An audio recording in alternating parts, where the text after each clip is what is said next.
bavardage sur le canapé, soit un vrai bavardage sur le canapé où je parle de tout ce qui est lié au canapé et j'ai un voisin qui hurle. Qu'est-ce qui se passe?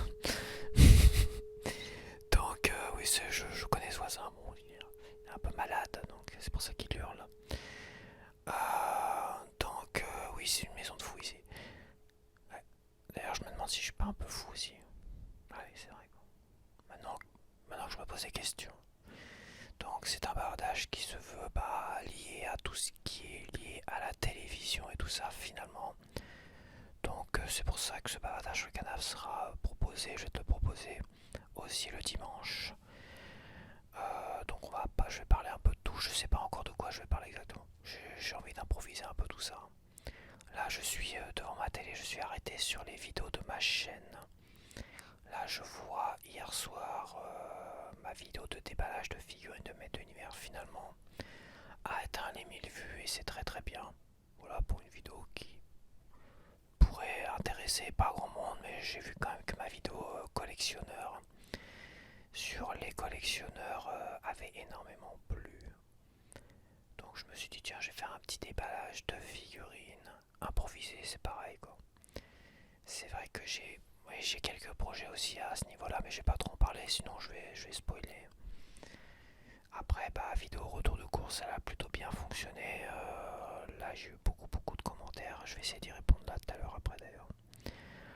Euh, et ma vidéo du lundi elle a moyennement fonctionné par rapport aux autres vidéos du lundi qui fonctionnent plutôt bien, qui atteignent facilement comme les 2000 vues. Et là elle a atteint la vidéo de bruit de doigts et de main qui a atteint les 1300 vues, qui a l'air de s'arrêter à 1300 vues. Puis voilà, puis voilà, puis voilà.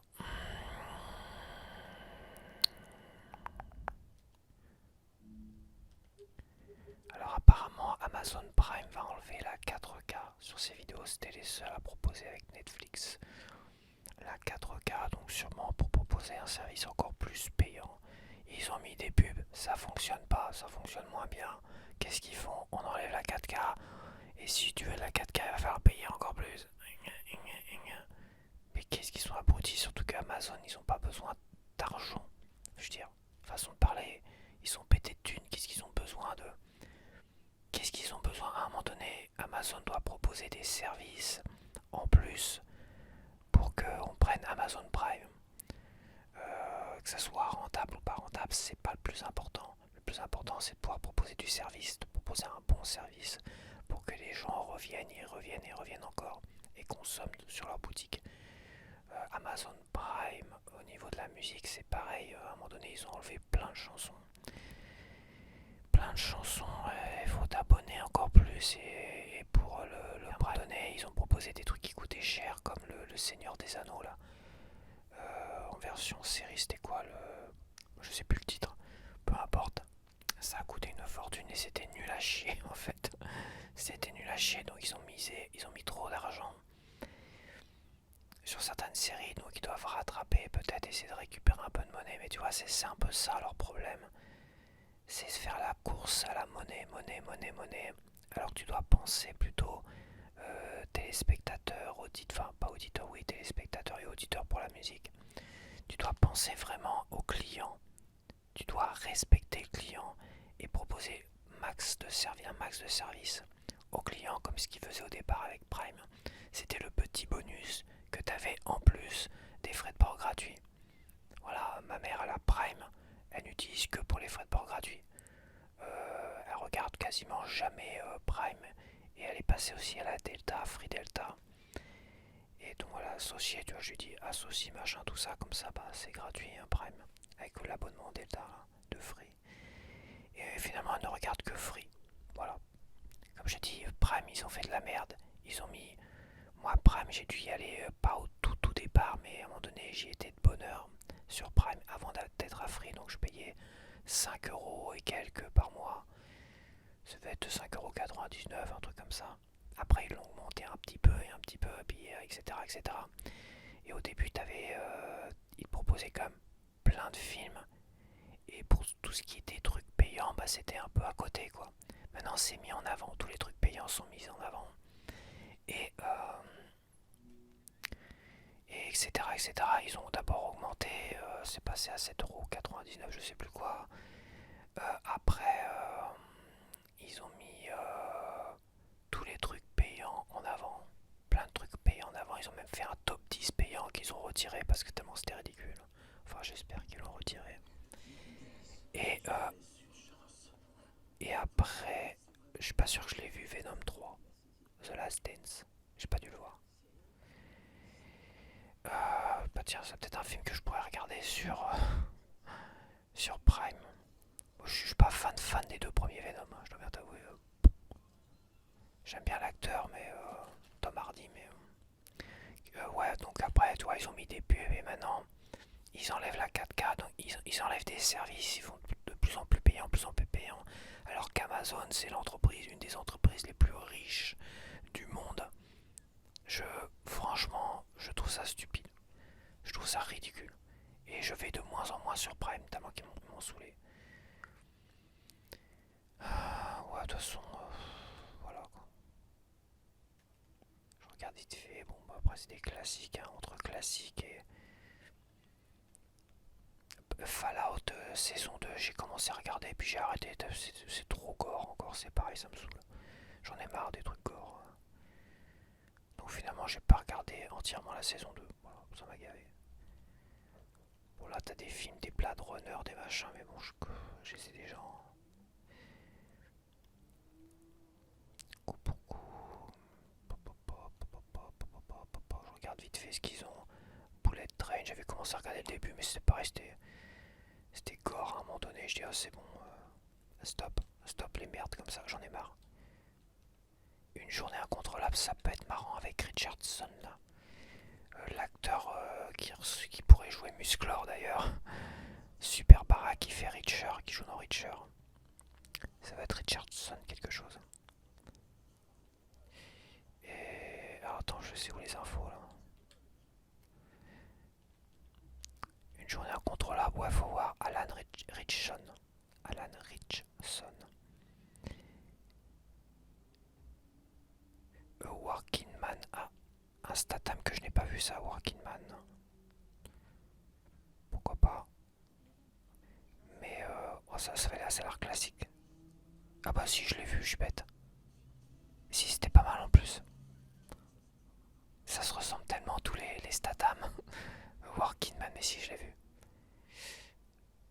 Et je l'ai vu, en plus c'est tout récent, mais ah oui, donc c'est la fille, oui, c'est la fille qui se fait enlever. Et ah putain, ça se ressemble tellement tous les Statham que j'en oublie presque le scénario, quoi. Je sais que bah, il travaille sur un chantier, que la fille de son patron qu'il apprécie énormément et qu'elle apprécie Statham se fait enlever dans une boîte de nuit. Ah oui, c'est ça, il se fait enlever dans une boîte de nuit par des petits truands et machin, il sait pas trop pourquoi au départ. Donc après il va dans la boîte de nuit, il cherche des.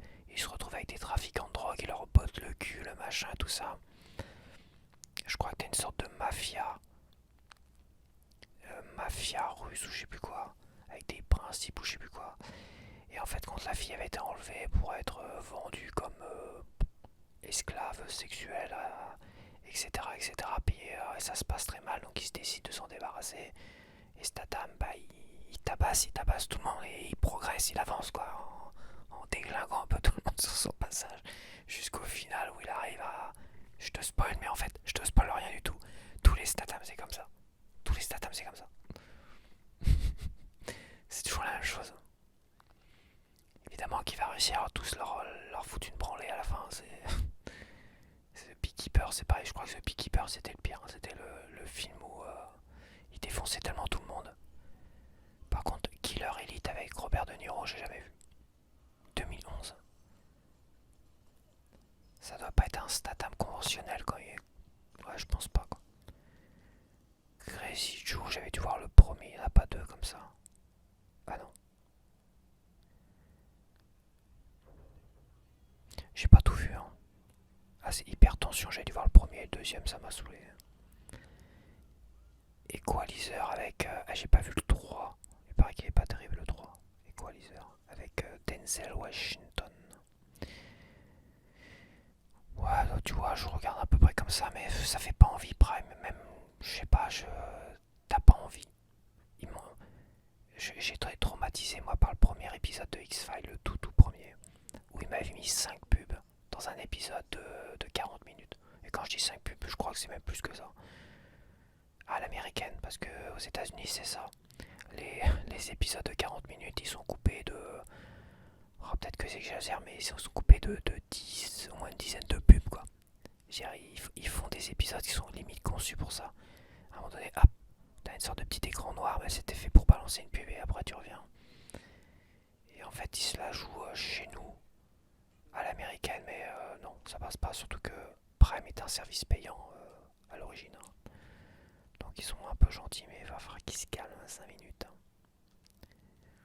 C'est payant, même si je l'ai gratuit avec Free, bah c'est pour compenser aussi, parce que l'abonnement Free il coûte un certain prix, quoi. Donc c'est censé prendre en compte ça, et Netflix, et voilà. Et finalement, bah c'est plus inclus. Le service payant pour enlever les pubs, c'est plus inclus avec mon service Free, tu vois ce que je veux dire.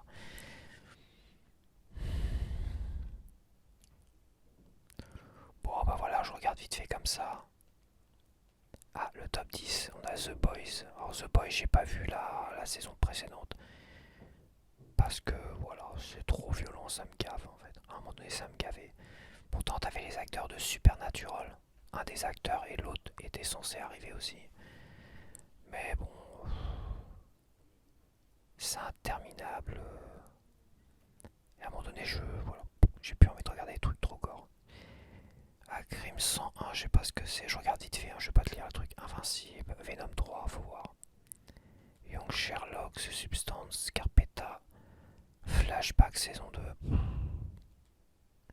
Afterburn et Pound. Pound, c'est quoi Pound?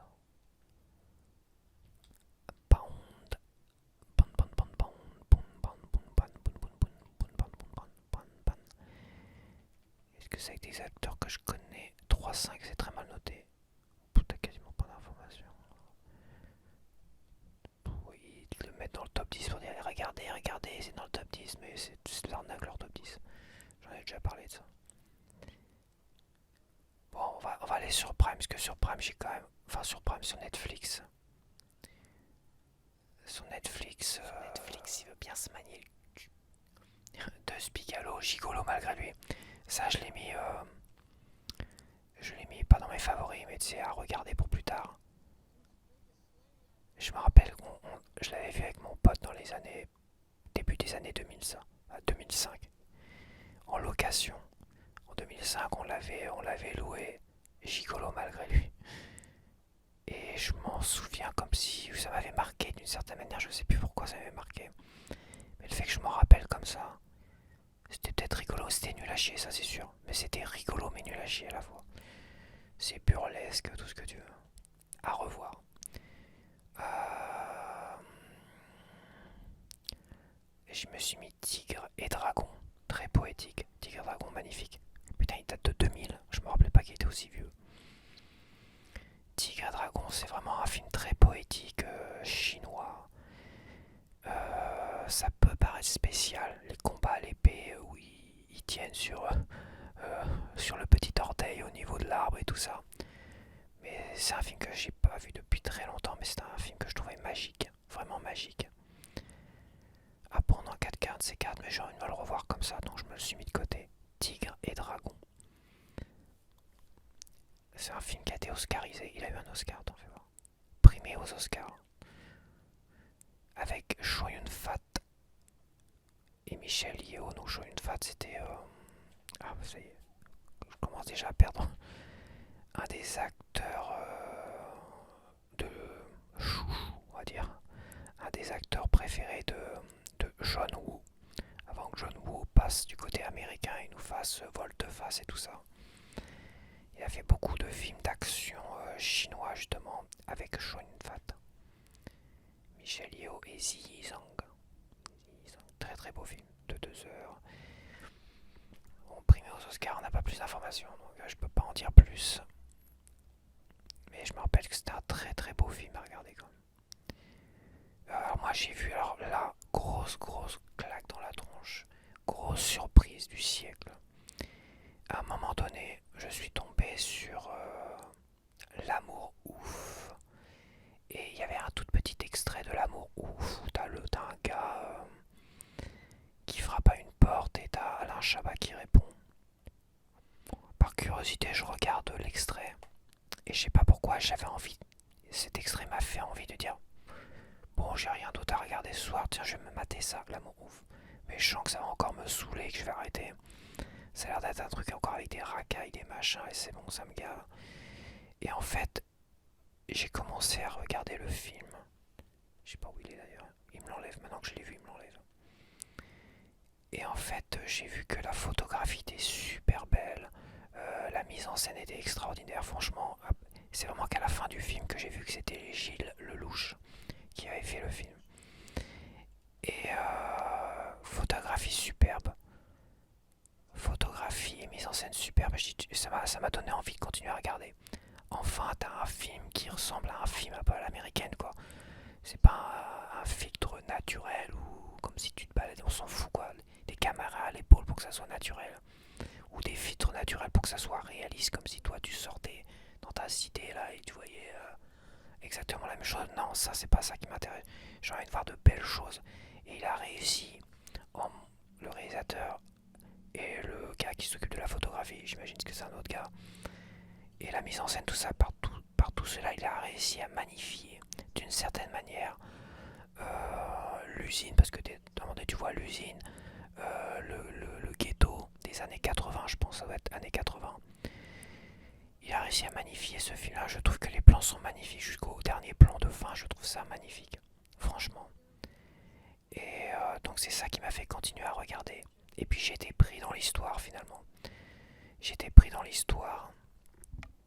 Donc c'est une romance qui commence un peu classique, racaille, qui prennent les armes et qui vont affronter je sais pas quoi. Bon, ça déjà commence déjà à tourner de l'œil. Pas à tourner de l'œil, mais à dire ça me saoule quoi, à rouler des yeux. Et puis à un moment donné, on part dans le passé et on part sur une romance qui commence quand ils sont adolescents. Les deux personnages principaux, ils sont adolescents. Je crois que non, ça commence un peu avant, quand ils sont tout jeunes, ils sont pas rencontrés. Et à un moment donné, ça avance un peu, et là ils deviennent adolescents, et là ils se rencontrent. Et en fait, c'est pareil, la mise en scène, la photographie, tout est là. Malgré ce côté un peu France des années 80-90 que j'ai un peu connu. Moi, je suis plus 90 au niveau de l'adolescence. Mais c'est pour ça que j'ai l'impression que c'est années 80. Je pense pas que c'est noté années 80-90 quelque part, peut-être que si. Si j'arrive à retrouver l'affiche, mais là, c'est compliqué. Et en fait, j'ai vraiment bien aimé de plus en plus l'histoire, la progression. Je trouvais que c'était vraiment bien. Tout était chouette dans ce film-là, en fait. Tout était chouette. Et le côté racaille qui commençait à émerger, à devenir un peu. Tu vois, comme le gamin, il commençait à péter un câble, il était un peu nerveux, tout ça. Malgré tout, à un moment donné, il y a une sorte de climax où là, il tombe dans l'humanité, quoi. Et il laisse pas ce côté sombre s'emparer de lui. Et déjà tout de suite, j'ai même pas voulu m'y intéresser à celui-là. J'ai vraiment, voilà, c'est vraiment, je suis tombé sur l'extrait, donc comme quoi Netflix a choisi parfaitement son extrait. Et, et la mise en scène, la photographie, et après l'histoire, et après ce côté un peu plus humain. Et après, le reste, je te raconte pas, mais 2h40, hein, je crois, le film. Et je vais le dire, pour moi, c'est un des meilleurs films français que j'ai vu depuis 30 ans. Si j'enlève tous les films Louis de Funès, compagnie, Jean Gabin, tous les films, si j'enlève La Chèvre, tous les films avec Pierre Richard et Depardieu, Jean pas La Chèvre. Je sais plus c'était quand La Chèvre, fin des années 80, donc disons de 90 à aujourd'hui.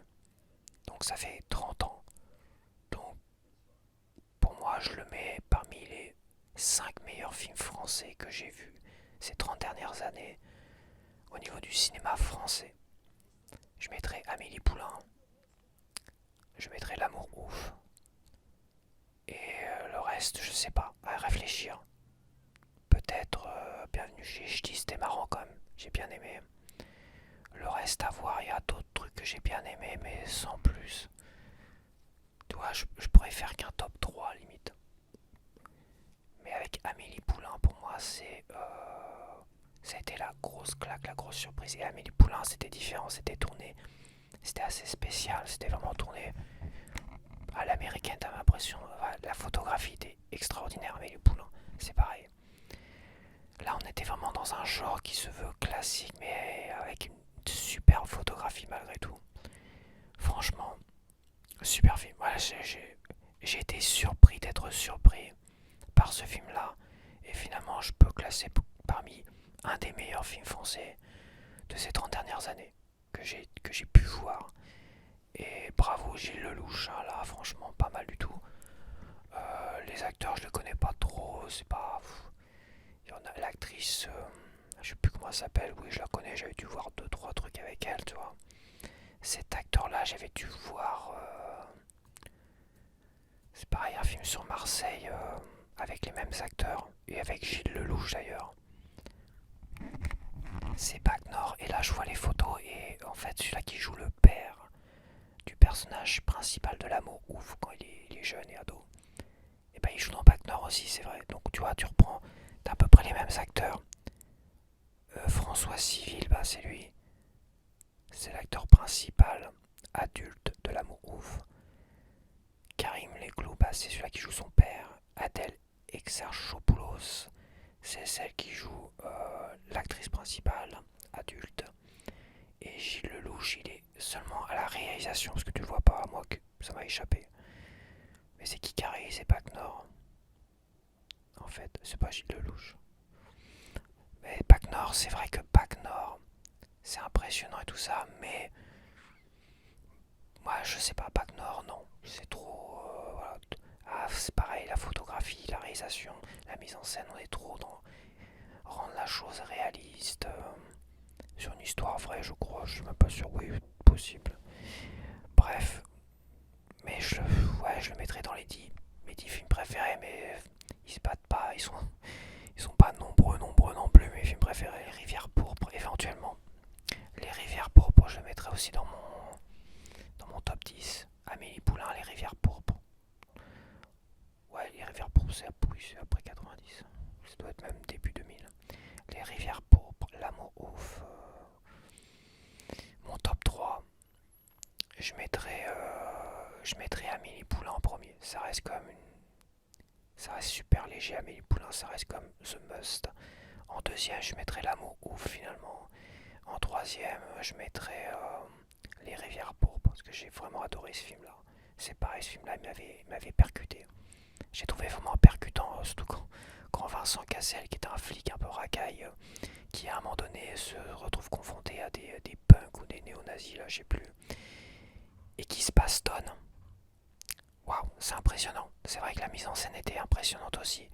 À revoir Les Rivières pourpres d'ailleurs. Je crois que je l'ai vu quelque part. Je dois encore l'avoir en DVD en plus, Les Rivières pourpres. Et voilà, donc L'amour ouf, grosse méga surprise. Je m'attendais pas du tout à ça. Et bon, voilà pour L'amour ouf. Et j'ai regardé une série coréenne. J'avais adoré une série qui est toujours sur Prime, dont j'oublie toujours le nom parce que c'est des noms, c'est des phrases simples, donc tu retiens pas. Et là, la série sur Netflix, c'est Comment traduire cet amour. Et c'est pareil pour l'autre série. C'est une nana qui travaillait à des funérailles et qui avait le pouvoir de parler aux morts et à tenter de régler les problèmes des morts. C'était vraiment bien cette série aussi. Mais comment veux-tu retenir des noms à la con comme ça, quoi? Des phrases classiques et basiques.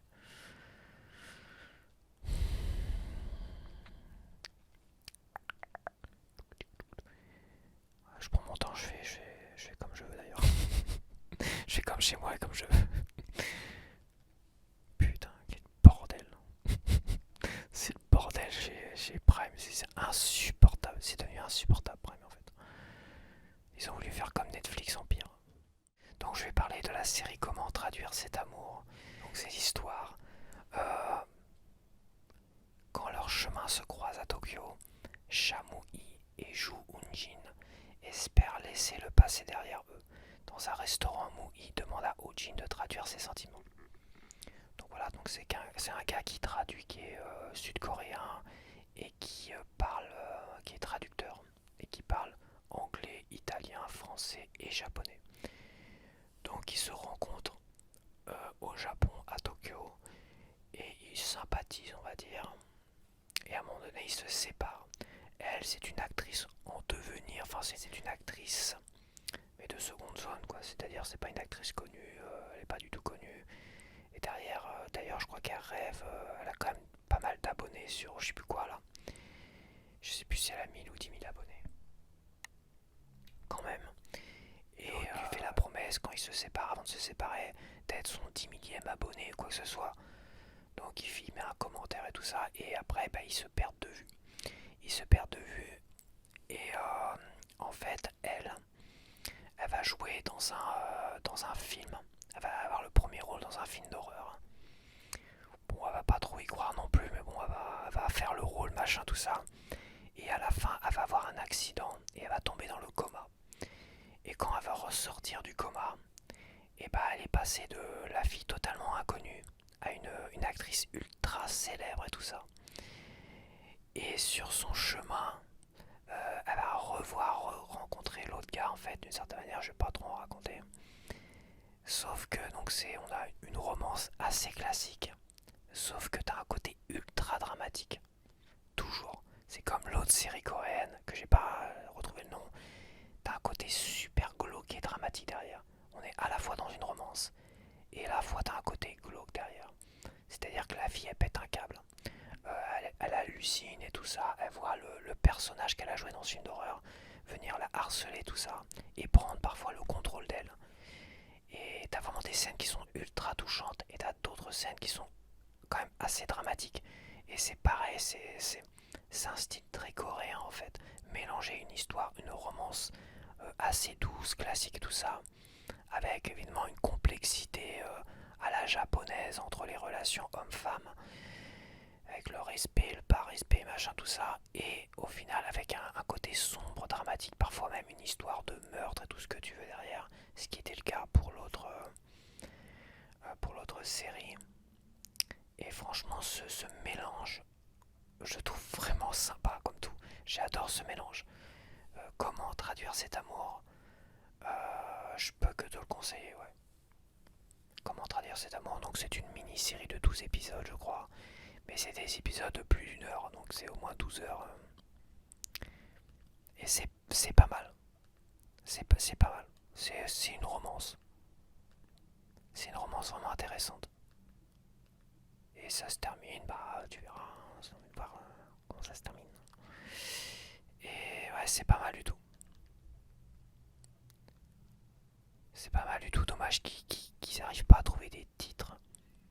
Des titres qui marquent comme ça, quoi. Alors c'est une traduction française, c'est sûr, mais quand même, c'est dommage. Donc voilà, quoi dire de plus, bon.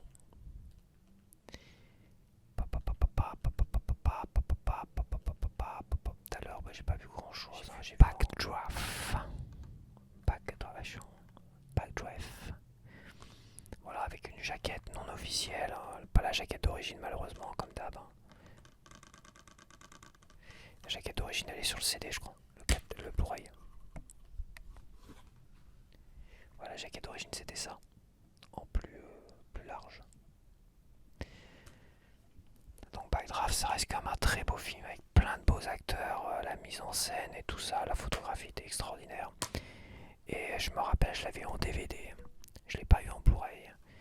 Mais j'avais regardé les comparaisons, quand j'ai vu les comparaisons Blu-ray 4K, waouh, je me dis putain, ils ont fait un sacré travail sur le 4K, il est magnifique. Et c'est vrai que le 4K est super beau.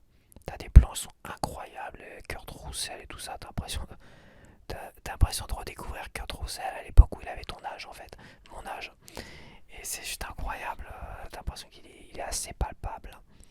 Après on peut dénoter qu'il n'y a pas trop de grains, ce qui est assez bizarre pour un film. Un film qui a été tourné sûrement en 35 mm argentique, je ne sais plus, enfin je ne sais pas. Mais c'était l'époque, hein, donc Le fait qu'il n'y ait pas trop de grains, je pense qu'ils font. Je pense que je sais pas qui a traité le film en 4K, mais je pense qu'ils ont fait une chasse au grain encore qui m'agace. Je trouve le grain est pas assez présent dans ce film-là, il est pas marquant en tout cas. Et ça m'a assez agacé alors que l'image est super belle et t'as pas de DNR, t'as pas de sensation de DNR, de peau de bébé, tout ça. Donc ils ont pas tiré sur les logiciels qui poussent la netteté au point de lisser les peaux des visages des acteurs et ça fait des peaux de bébé, tu vois. J'ai pas ressenti de DNR ou quoi que ce soit ou d'abus de IA.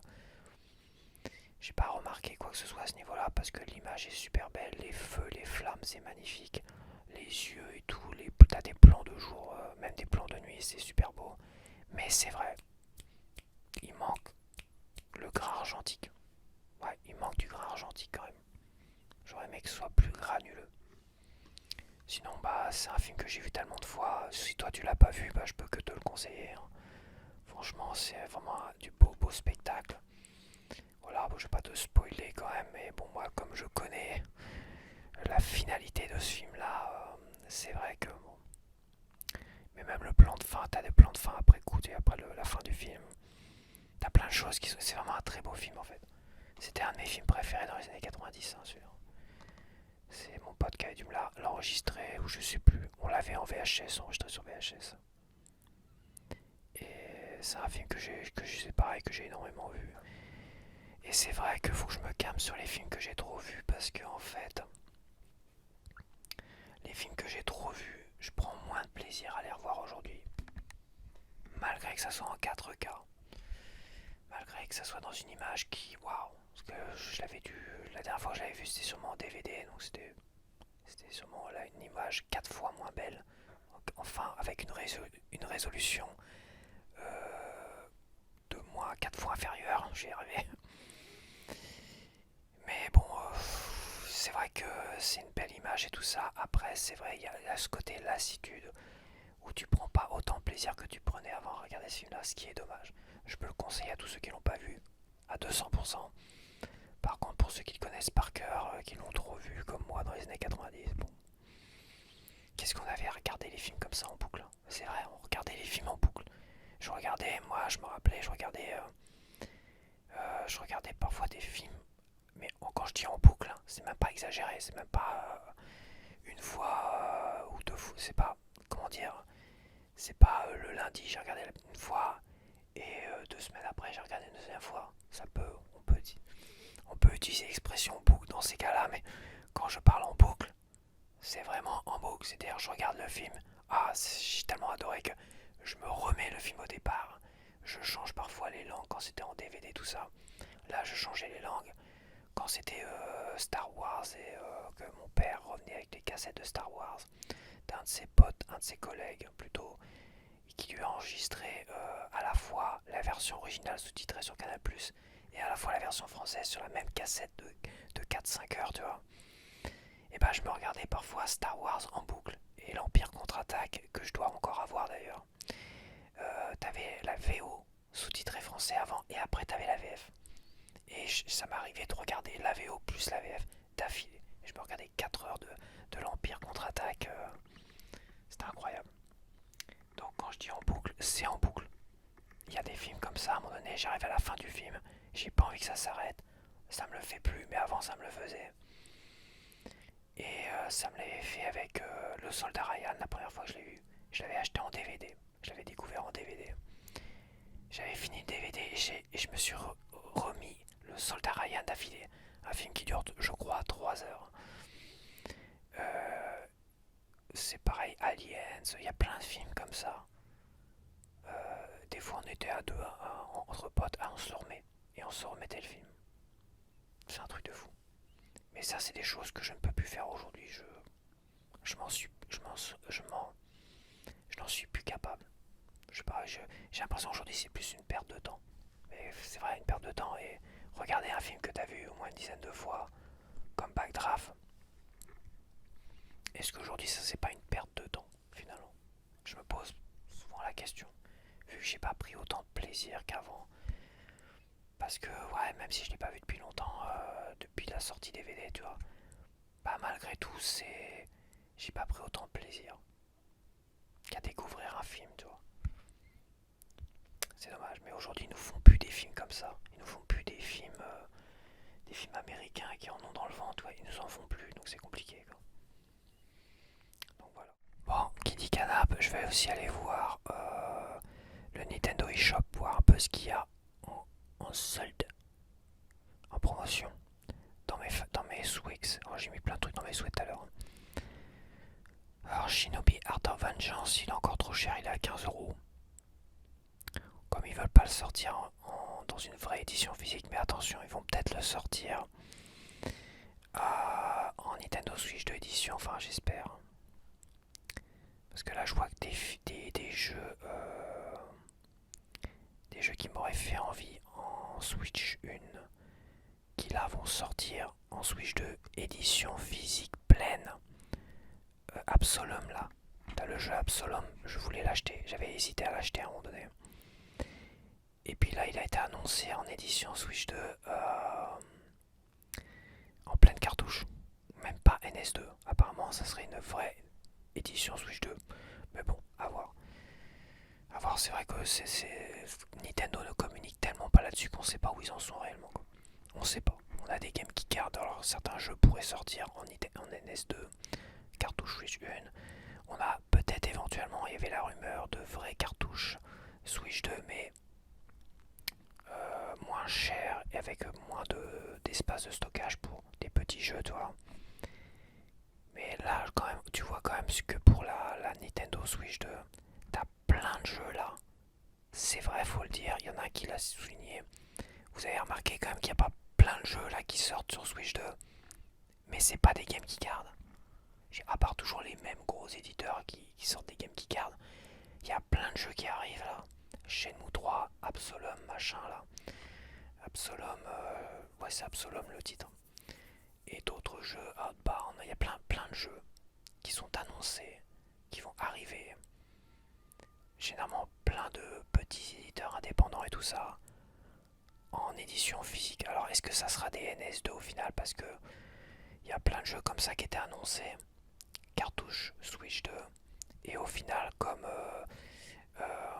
Sonic Racing et le Lollipop et machin et l'autre, je sais plus quoi, in fine c'était des NS2 édition. Une cartouche Switch 1 déguisée en cartouche Switch 2 avec le jeu Switch 1, et tu télécharges les données et logiquement, en toute logique, les données sont sur la cartouche Switch 1 en plus dans un espace de stockage. Logiquement, mais pour certains jeux, apparemment, comme l'autre là, Story of Season, ça a l'air d'être téléchargé d'internet. À voir. À voir, à voir. Donc je suis de moins en moins fan de ces Nintendo Switch 2 édition. Et le pire, c'est quand je vois Nintendo qui est pas capable de ses propres jeux de sortir leurs jeux sur des vraies cartouches Switch 2. Ça m'énerve un peu. Et faut pas me dire oui, mais c'est parce qu'ils voulaient que ça soit à la fois compatible sur Switch 1 et à la fois sur Switch 2. Pourquoi ils ont pas communiqué là-dessus alors? Non. Je pense qu'il y a vraiment, même Nintendo, s'ils ont créé un support physique, une cartouche Switch 2, une sorte de SSD ultra rapide, une SD card X machin, qui même eux, ça les saoule d'utiliser ce format-là. Et ils préfèrent se tourner vers des Game Key Cards pour copier, parce qu'il faut le dire, c'est comme Nintendo qui édite. Et oui, c'est marqué Nintendo dessus, donc c'est Nintendo qui édite. Bah oui. Et d'un autre côté, pour la plupart des jeux, Switch 1, c'est des NS2 édition. À un moment donné, vu le prix quand même qu'ils les vendent, il ferait mieux pas de proposer des vraies cartouches Switch 2 à un moment donné.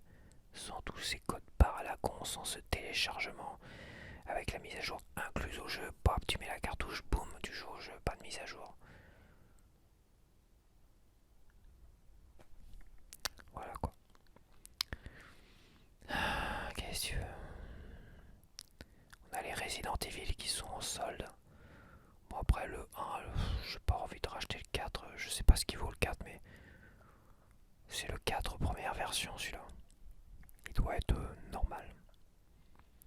Puis j'ai pas envie de racheter des Resident Evil, je sais pas pourquoi je les ai mis là.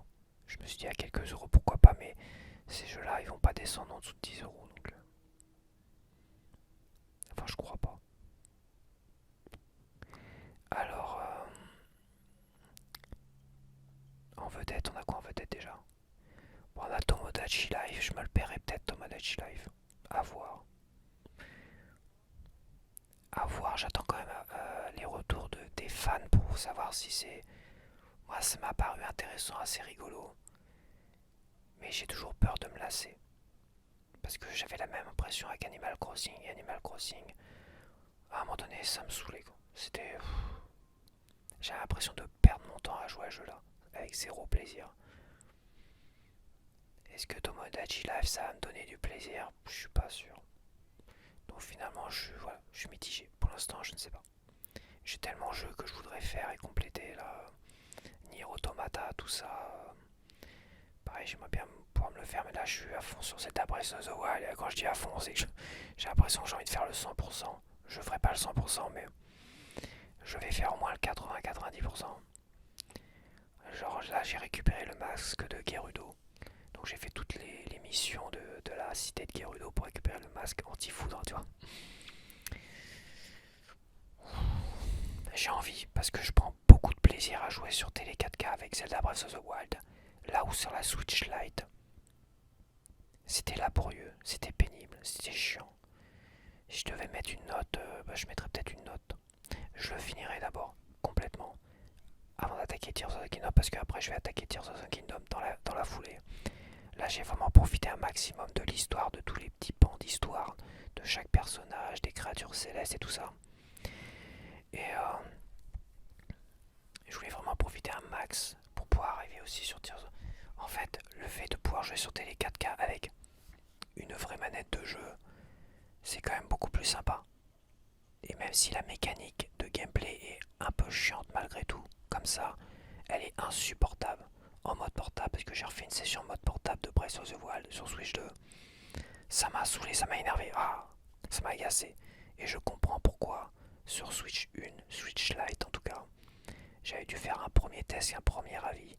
Je m'étais dit sur cette Breath of the Wild, putain mais c'est insupportable à jouer quoi.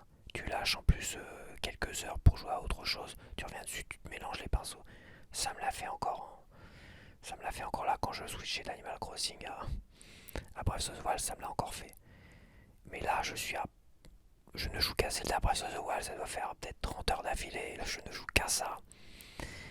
Sur 4K avec machin, ça va beaucoup mieux. Mais des fois tu te perds quand même. Des fois peut-être la fatigue, tu te perds un petit peu dans tes boutons. Et c'est un truc que j'ai remarqué aussi. Je suis pas étonné que ça m'a pris la tête ce jeu-là sur Switch Lite. Alors que là, je prends un plaisir énorme à y jouer. En plus, en 4K HDR et tout. C'est somptueux, les couchers de soleil, les machins, c'est vraiment somptueux.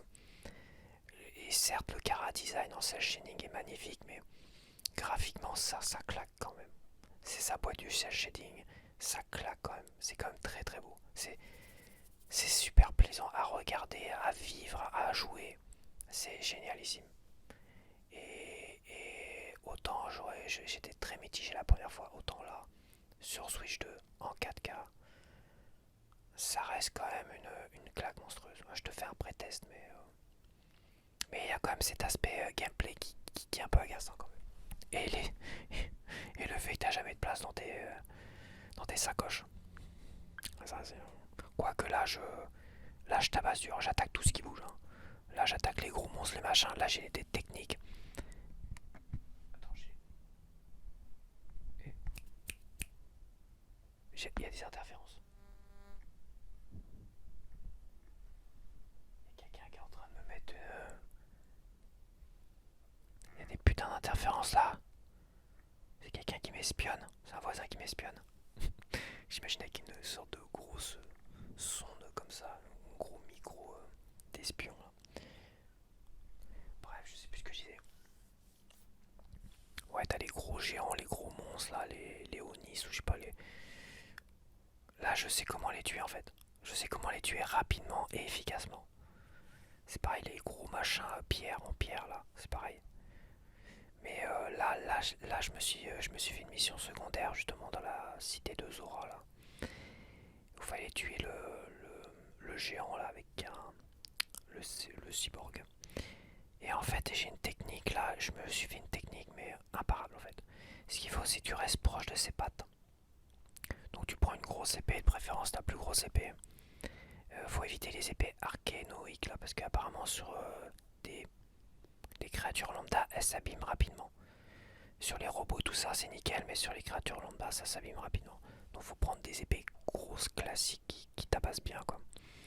Et en fait, faut rester dans ses pattes et faut le pousser à essayer de te taper comme ça, t'attraper comme ça. Parce qu'à un moment donné, quand tu lui tires dans l'œil, boum, il tombe et là tu fracasses la tronche. Mais si t'es trop loin et que tu cours, bah t'as pas le temps de lui donner beaucoup de coups. Et à un moment donné, il se cache l'œil. Et il se cache l'œil, l'enfoiré. Ce qu'il faut, c'est rester proche au maximum, attendre. À peu près, faut faire attention, pas trop proche non plus. Attendre qu'il cherche à t'attraper. Là, il baisse la tête et son œil, il est dégagé. Et là, boum, tu lui tires dessus, boum, il tombe en état de choc, on va dire. Et là, tu le fracasses de 3 coups d'épée.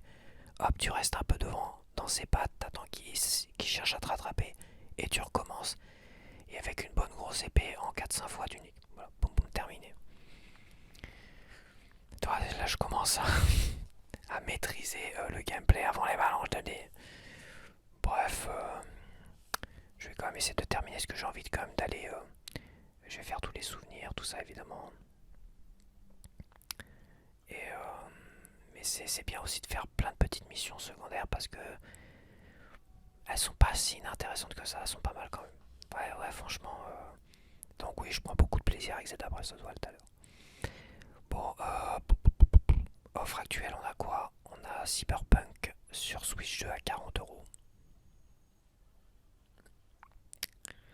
Just Dance, on a FIFA 2016, enfin c'est FIFA FC 26 à 18€ sur Switch 1. On a Assassin's Creed Shadow sur Switch 2 à 40€. Ça reste un peu cher les gars pour du démat. Alors on a sur Switch 2, on a FC 26 à 21€ sur Switch 2. Pour les fans de foot à 21€, toi. Comme ça t'es pas obligé de te payer une game qui carte de merde là. 20€, tu vois, ça commence à devenir intéressant. Quand ça sera à 10, 11, 12€, pourquoi pas. Split Fiction à 35€. Ça c'est un code dans la boîte, donc bon, autant l'acheter en démat. Au moins, voilà. Ah, il y a Tunic. Est-ce que je l'ai dit que Tunic, il y avait... Ouais, j'ai dû le dire. Les développeurs, là, ils vont créer une mise à jour Switch 2 de Tunic. Qui sait, ils vont peut-être sortir une édition Switch 2. Hogwarts Legacy Switch 2 à 35€. Ah bah c'est Absolum, tu vois, Absolum qui est à 18€. Ce jeu-là que j'ai failli acheter en Switch une fin... il a dû sortir en octobre. Septembre-octobre 2025. Ça a l'air vraiment intéressant. Ça a l'air vraiment sympa comme tout ce jeu-là. Et j'ai attendu un peu. Si j'avais eu ma télé 4K, je pense que je l'aurais acheté, mais c'est vrai que comme ça a traîné avec ma télé 4K, j'ai attendu et finalement là ils l'ont annoncé sur Switch 2. Dans une édition Switch 2 en pleine cartouche, bah là je vais me faire plaisir.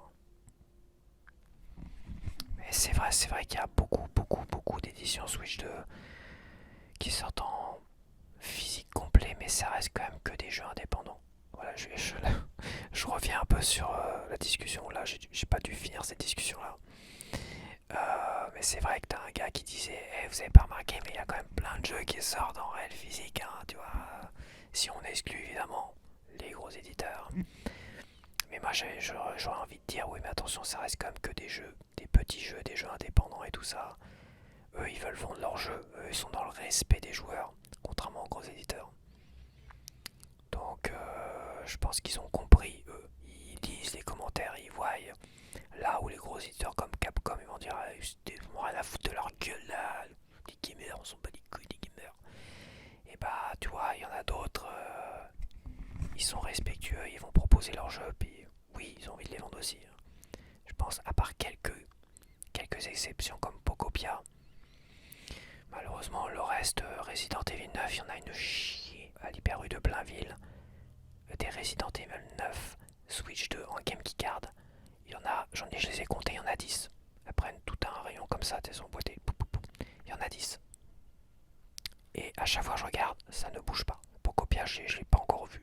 Donc ils l'ont pas proposé à l'avance. Comme j'avais déjà dit, est-ce qu'ils n'ont pas finalement poussé la rupture de stock pour pousser l'enthousiasme des gens? Je sais pas, en tout cas ils avaient pas l'air d'avoir...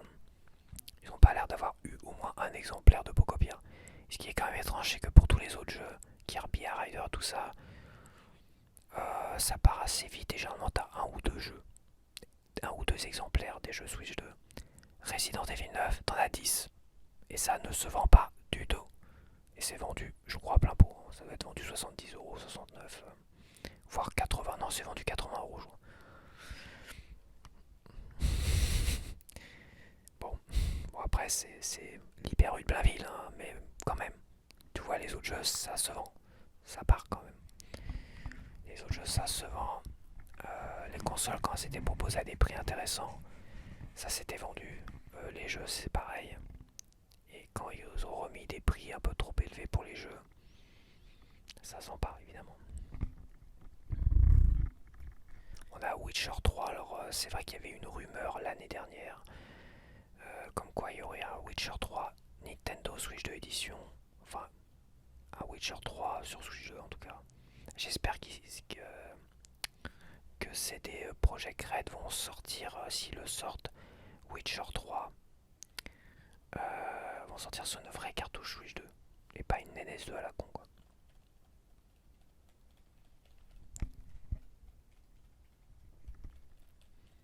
Mais Witcher 3, tu vois, c'est un jeu, j'ai eu quand même beaucoup de mal à y jouer. Le 1, le 2 ou le 3, même si je les ai finis, c'est des jeux. Et j'étais moins accroché sur ces jeux-là que mon frère par exemple. Je sais pas, je vais pas savoir pourquoi ça me. C'est les mondes ouverts, ça me fatigue, les mondes ouverts, ça m'épuise, ça me. Et là pourtant je suis sur cette Breath of the Wild et je prends beaucoup de plaisir, alors qui sait, peut-être qu'un jour. Witcher 3 que j'ai terminé évidemment, mais bon, j'avais acheté tous les trucs secondaires, les DLC, les machins, tout ça. J'en avais fait un, il était super intéressant, mais malgré tout, j'avais pas envie de continuer. Tu vois, c'est ça le paradoxe. C'était intéressant. Donc tu peux dire qu'il y a du contenu pour continuer à avancer, t'as des histoires, l'histoire c'est intéressant. Mais à la fois, si toi tu prends pas de plaisir à y jouer, c'est comme ça, l'univers, bah j'ai toujours eu du mal à accrocher à l'univers de The Witcher en fait. C'est comme ça. Crash Bandicoot, pour me rappeler les bons vieux souvenirs du premier Crash sur PlayStation, mon premier jeu PlayStation, que j'avais bien aimé. Mais bon. Alors les Mario et Lapin Crétin, Spark of Hope, là les jeux de stratégie, j'ai les deux. Et c'est pareil, ça j'aimerais bien les faire, c'est pour ça qu'acheter plein de jeux tout à l'heure, Non, j'ai plein de jeux que j'ai déjà achetés, que j'ai envie de faire, et que je ne fais pas parce que j'ai pas envie de faire 50 jeux à la fois, ça c'est ridicule. C'est pas une bonne chose non plus, parce que finalement tu finis jamais tes jeux. Donc voilà, donc déjà que je finisse Breath of the Wild, après Tears of the Kingdom que je vais faire plein pot aussi. Après j'ai Nier Automata, il y a les Mario et les lapins crétins, les jeux de stratégie. Il y a aussi comment il s'appelle, il y a Splatoon 3 aussi que j'ai. Faudrait peut-être que je l'essaye, c'est vrai que là j'ai un an de multijoueur. Ce serait bien quand même que j'essaie ce jeu là. Voir si ça me plaît en multijoueur. Tiens, faut que je le teste. Je le testerai, voilà, j'aurai pas le temps pour ce dimanche, mais ouais, je le testerai pour la semaine prochaine. Je ferai une grosse session de Splatoon 3 avec toi pour voir si, voilà, une session multijoueur à côté comme ça. Parce que bon, c'est pas quand j'aurai fini mon année de live Nintendo qu'il faudra que je me réveille pour le multijoueur. Je l'avais acheté pour Kirby Rider, mais Kirby Rider, comme je te dis, ils l'ont abandonné. Et puis l'engouement, il est pour tous les joueurs qui l'avaient acheté. Même s'ils ont adoré, quand t'abandonnes un jeu, bah voilà, le jeu, quand t'abandonnes un jeu, bah les gens abandonnent le jeu aussi. Il faut le faire vivre le jeu. Il faut le faire vivre avec des DLC, des machins. Même payant pour le multijoueur, c'est le problème des DLC, c'est quand ils arrivent en même temps que le jeu. Quand ils auraient pu sortir avec le jeu et qu'ils ne sortent pas avec le jeu. Et quand le jeu est incomplet. Sur Gears of War 3, ils nous ont fait ce coup-là. Toutes les maps étaient dans le Season Pass quasiment. Et t'avais 2-3 maps qui se battaient en duel à la sortie du jeu. Voilà, ça non. Ça je ne valide pas. Mais quand tu sors un jeu très complet comme Kirby Air Rider, et après bah faut le faire vivre au niveau du multijoueur, et après proposer des niveaux et des niveaux, même à 5-10 euros, les gens ils seront là pour acheter. Et les gens ne reprocheront pas ça aux éditeurs. Pas quand c'est fait dans les règles de l'art. Pour prolonger l'expérience, parce que t'adores ce jeu-là en multijoueur, tu vois. Mais bon. Kirby Rider, c'est vrai que j'aimerais bien faire des tournois et tout ça, mais bon, je pense que dans mes abonnés, qui a la Switch 2 et qui a Kirby Rider. Mais c'est vrai que maintenant qu'ils ont mis les tournois, mais les tournois seulement en privé, tu vois, en session privée. Ou en session, voilà, j'invite du monde et tout ça, quoi. Mais c'est vrai que, bon, faudrait que je m'y remette aussi. Enfin bref, alors qu'est-ce qu'on a d'autre?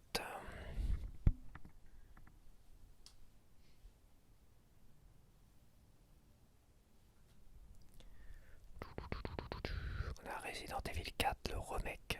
Là c'est le remake celui-là. Ah non, c'est pas le remake. C'est la première version, c'est pareil. Je l'ai sur PC, est-ce que j'ai envie de le refaire celui-là? Non. J'ai pas forcément envie de le refaire non plus. Ah, on a Street Fighter 6 Switch 2 à 20 euros.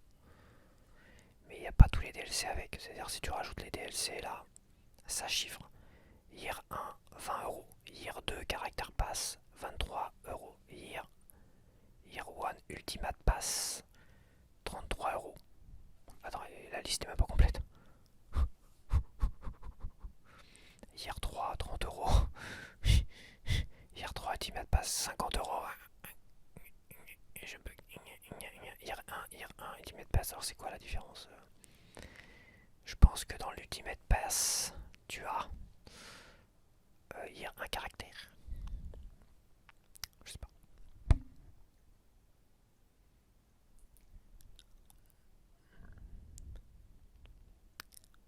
Il y a quoi dans ce. Hier, un Ultimate Pass, t'as 4 personnages supplémentaires et 4 couleurs supplémentaires. C'est tout. Avec 4 tenues supplémentaires, tenue 2, 4 tenues supplémentaires, tenue 3, 2 stages supplémentaires, bonus, 7700 drive tickets. Oh là là. Et ils vendent ça 30 euros. Et 50 euros non soldés. Putain. Là, je suis pas d'accord. Là, tu vois, ça, ce genre de truc, à ces prix-là, je suis pas d'accord. Je suis pas d'accord. Pour 2 personnages, non, je suis pas d'accord. Non, il faut quand même que le contenu soit vraiment intéressant.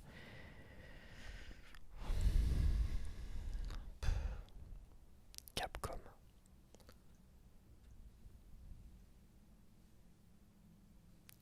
Bon bah voilà. On a Resident Evil 6. Je me le referai bien le 6. Bon, il m'a pas marqué plus que ça, mais c'est vrai de retrouver tous les personnages. C'est pas si inintéressant que ça. Resident Evil 6.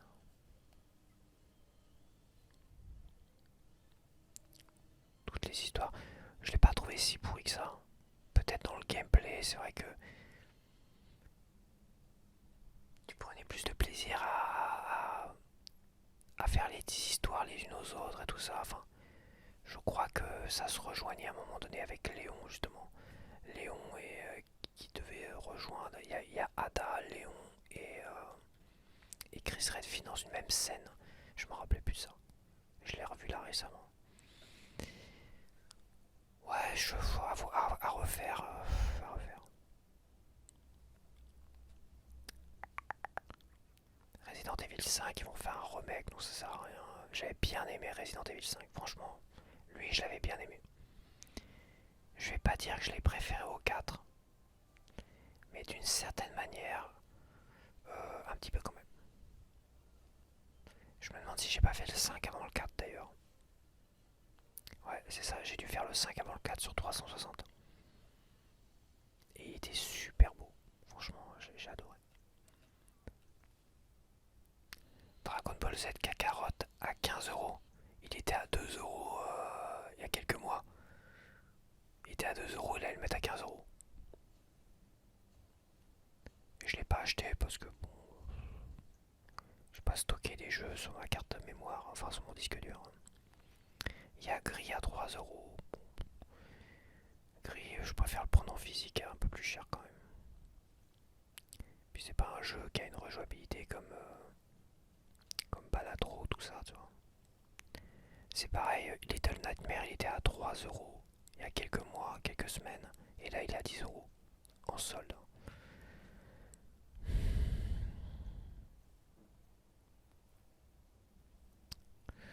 Donc voilà, il y a Patapon 1 et 2 là.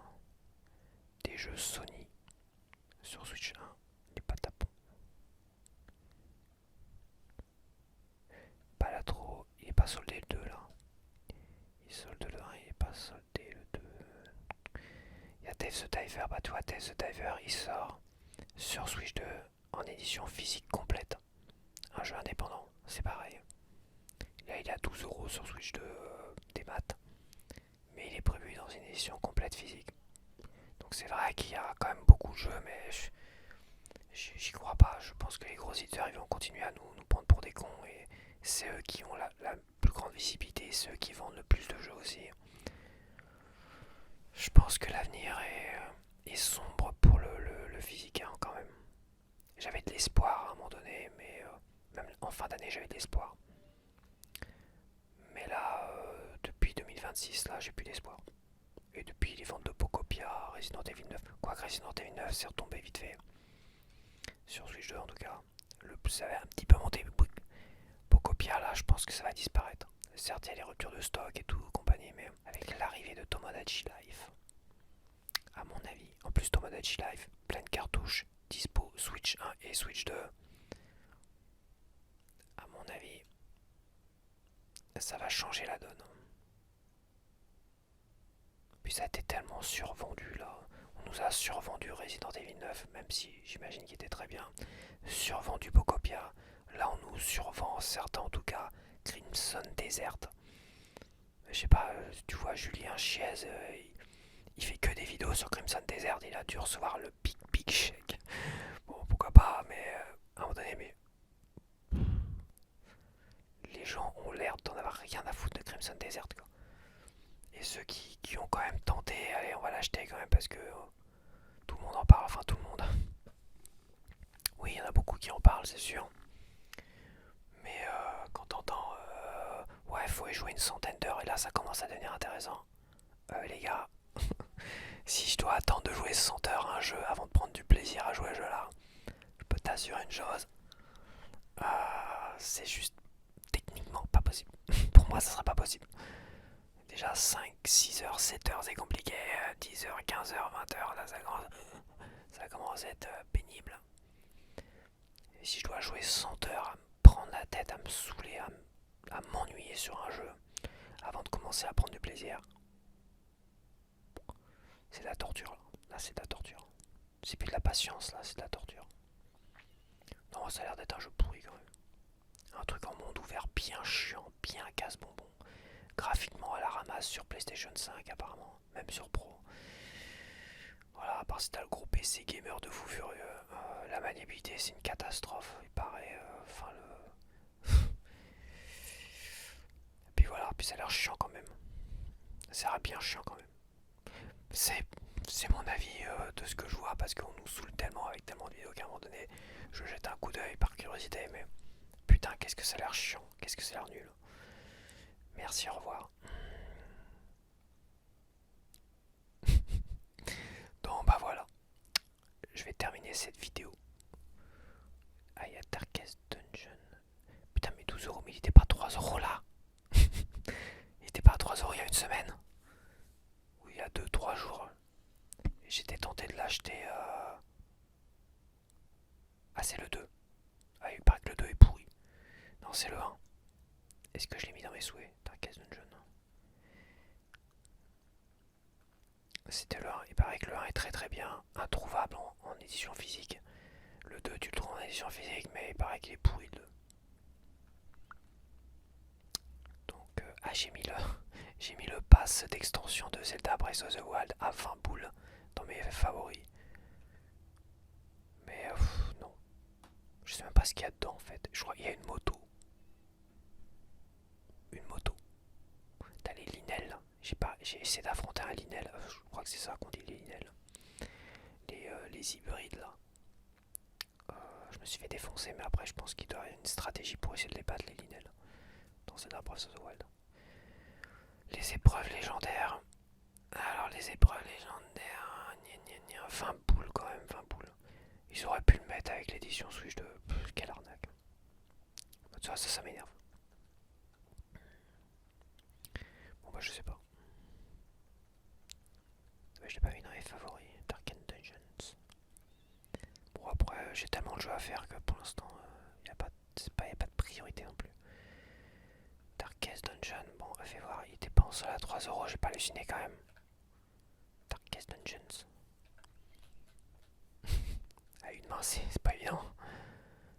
Darkest. Il y a Darkest là, on va taper dessus.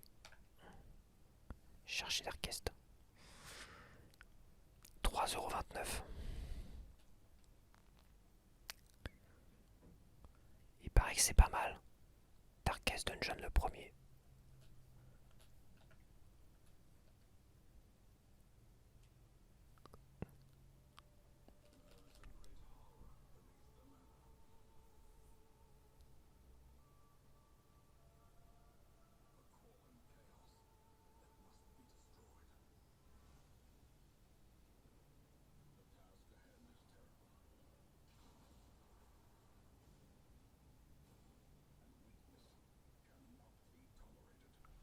J'aime pas trop la direction artistique.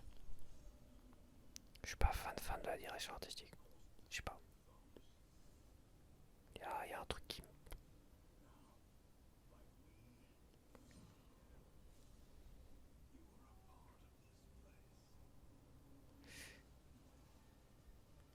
Quoique, faut voir.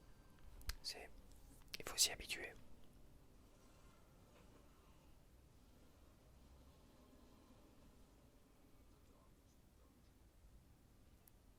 « 3€, je me laisserais bien tenter quand même. Il reste combien de temps à 3€ là? Il reste combien de temps les amis à 3€? 22 jours. Ça me laisse le temps de réfléchir 22 jours. À moins 85%. Bon, on verra ça. J'ai essayé d'aller voir un gameplay quand même. Hop. Donc bah voilà, donc j'espère que t'as apprécié ce nouveau format bavardage sur le canapé où je parle de tout ce qui est lié à la télévision, donc film en physique 4K, lecteur 4K, je vais y arriver, des films en 4K, des plateformes Netflix, Prime, des choses que j'ai vues et à la fois du jeu vidéo.